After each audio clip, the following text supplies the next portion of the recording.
Sorry.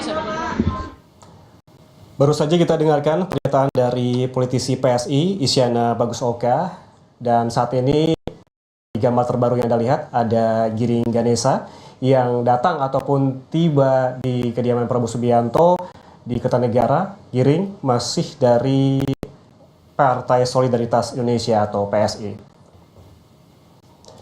Kang Ujang, kalau Anda melihat ada tiga nama dari Partai Solidaritas Indonesia. Tadi ada Isyana Bagus Oka yang sudah memberikan keterangan atau statementnya.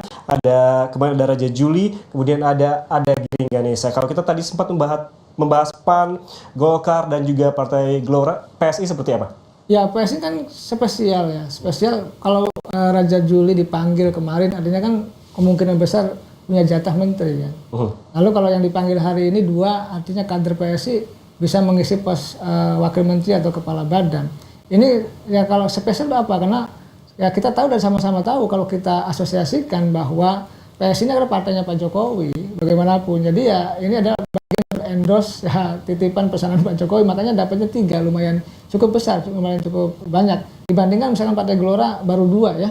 Artinya Pak Anies Mata dengan Pak Fahri Hamzah itu pun wamen semuanya, tidak ada yang jadi menteri. Jadi saya melihat ada ya menurut saya ya proses endorsement dari Pak Jokowi kepada Pak Prabowo, dan dalam politik hal yang biasa saja itu dilakukan karena kita tahu dan sama-sama tahu Pak Jokowi berkontribusi besar juga dalam kemenangan Pak Prabowo Gibran.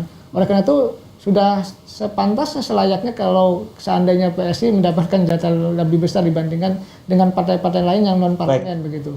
Masih kita nantikan Kang Ujang siapa saja nama-nama yang akan